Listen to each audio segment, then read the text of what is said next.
بسم اللہ الرحمن الرحیم۔ معزز سامعین کرام، السلام علیکم۔ ماہ سفر اس وقت جاری ہے۔ یہ وہ مہینہ ہے جس میں رسول اللہ صلی اللہ علیہ وآلہ وسلم نے معمول کی عبادت کے علاوہ نہ کوئی خاص عبادت کی ہے اور نہ ہی ہمیں اس کا حکم دیا، اور نہ ہی کسی خاص بلا سے بچنے کے لیے خبردار کیا، اور نہ ہی اس مہینے کے بارے میں کسی خاص توہم پرستی، بدشگونی یا بدفعلی کی تعلیم دی ہے، مگر بدقسمتی سے مسلمانوں کا ایک مخصوص طبقہ اس مہینے کے تعلق سے عجیب و غریب غلط عقائد و نظریات، بدعات و خرافات اور توہمات کا شکار ہے۔ ماہ سفر، جسے سفر المظفر بھی کہا جاتا ہے، یہ اسلامی کیلنڈر کے مطابق دوسرا مہینہ ہے۔ اسلام میں بعض مہینوں اور بعض دنوں کو دوسرے بعض دنوں پر فضیلت و فوقیت تو حاصل ہے اور برتری کا تصور بھی موجود ہے، لیکن کسی مہینے یا دن کے منحوس ہونے یا اس میں آفات و بلائیں نازل ہونے کا خیال ہرگز نہیں پایا جاتا۔ اس سے پہلے کہ قرآن و سنت کے حوالے سے اس ماہ کی خیر و برکت یا نحوست کا جائزہ لیا جائے، معزز سامعین کرام، آپ کی خدمت میں اس کی وجہ تسمیہ پر روشنی ڈالی جاتی ہے، جو کافی حد تک اصل بات تک سمجھنے کے لیے معاون ہوگی۔ لفظ سفر عربی زبان کا لفظ ہے، جو کہ 3 حروف صاد، فا اور را کا مرکب ہے۔ اس کے معنی ہے خالی ہونا، پیلا ہونا۔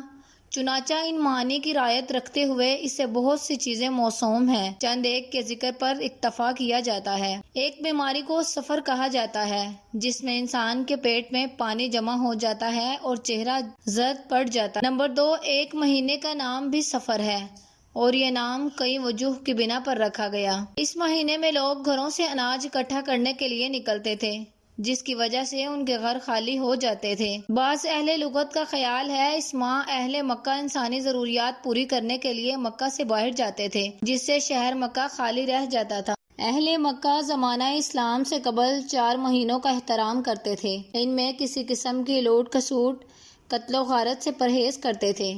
ان میں سے ایک مہینہ محرم الحرام کا ہے۔ اس ماہ کے اختتام پذیر ہوتے ہی وہ قبائل سے جنگ کے لیے گھروں سے نکل کھڑے ہوتے تھے۔ اس مناسبت سے اس ماہ کو سفر کہا گیا ہے۔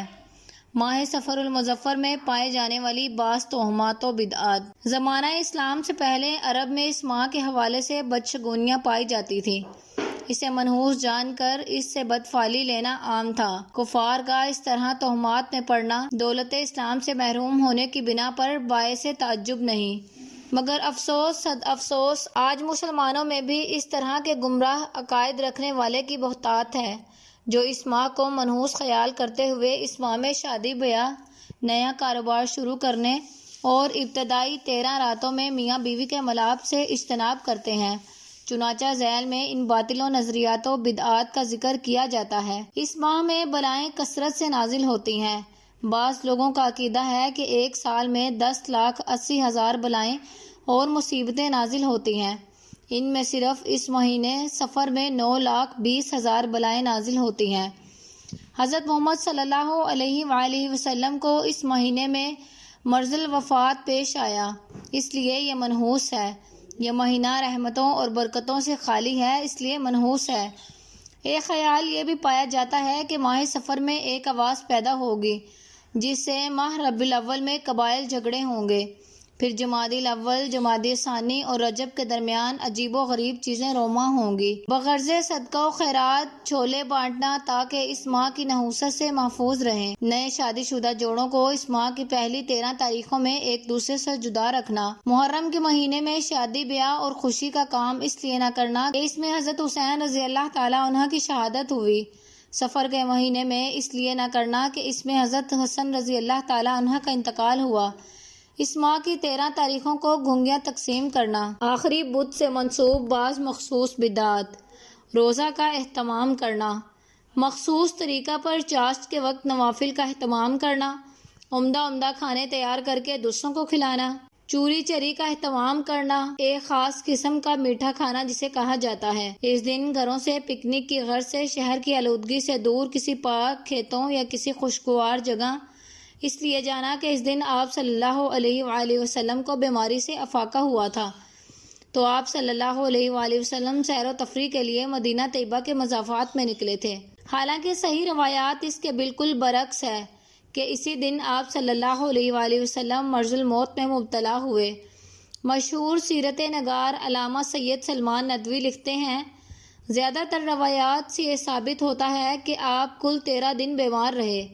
اس بنا پر اگر تحقیقی طور سے متعین ہو جائیں کہ آپ نے کس تاریخ کو وفات پائی تو تاریخ آغاز مرض بھی متعین کی جا سکتی ہے۔ ایام علالت کی مدت 8 روز تو یقینی ہے، عام روایات کی روح سے 5 دن اور بھی ہیں، اور یہ قرآن سے بھی معلوم ہوتا ہے۔ اس لیے 13 دن مدت علالت صحیح ہے۔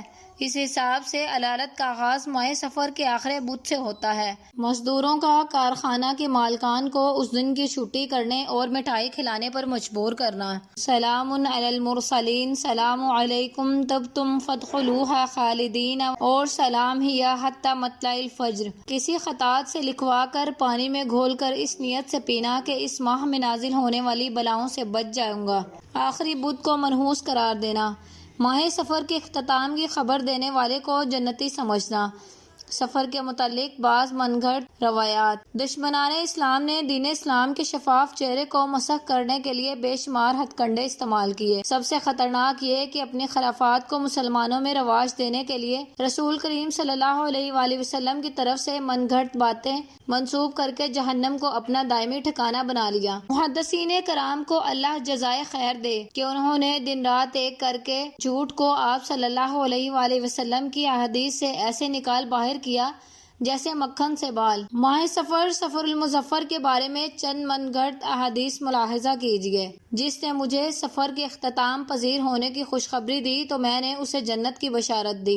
مہینے کا آخری بدھ سراسر نحوست ہے۔ سفر میں ایک آواز پیدا ہوگی جس سے ربیع الاول میں قبائل جھگڑے ہوں گے، پھر جمادی الاول و جمادی الثانی اور رجب کے درمیان عجیب و غریب چیزیں رونما ہوں گی۔ یہ اور اس طرح کی دیگر بدعات و رسومات کی قرآن و سنت میں کوئی حقیقت نہیں، محض دشمنان اسلام کی سازشوں سے ان خرافات کو دین اسلام کا حصہ بنا کر اس کے بے داغ چہروں کو داغ داغ کر کے ناپاکی کی جسارت ہے۔ سفر المظفر کو اس لیے منحوس قرار دینا کہ اس میں آپ صلی اللہ علیہ وآلہ وسلم کو مرض الوفات پیش آیا، تو پھر اس سے زیادہ منحوس تو ماہ ربیع الاول ہونا چاہیے کہ اس میں آپ صلی اللہ علیہ وآلہ وسلم کی وفات ہوئی۔ ماہ محرم کو بھی منحوس ہونا چاہیے کہ اس میں خلیفۃ الثانی امیر المومنین حضرت عمر فاروق رضی اللہ تعالی عنہ اور نواسہ رسول حضرت حسین رضی اللہ تعالی عنہ شہید ہوئے۔ اس پر بس نہیں بلکہ رمضان المبارک جیسا ببرکت و فضیلت کا مہینہ بھی منحوس ہونا چاہیے کہ اس میں سیدنا علی کرم اللہ وجہہ نے شہادت پائی۔ اس تناظر میں دیکھا جائے تو کوئی دن بھی نحوست سے خالی نہیں ہے۔ کسی نہ کسی بڑی ہستی کا انتقال ہفتہ کے 7 دنوں میں کسی دن ضرور ہوا ہے۔ بدشگونیاں اور توہمات قرآن کے آئینے میں۔ قرآن کریم کی روشنی میں بدشگونیوں، بدفعلی کفار کا نظریہ و عقیدہ ہے۔ دامن اسلام اس قسم کی خرافات سے پاک ہے۔ قرآن کریم میں بارہا سابق کافروں قوموں کے واقعات ہیں۔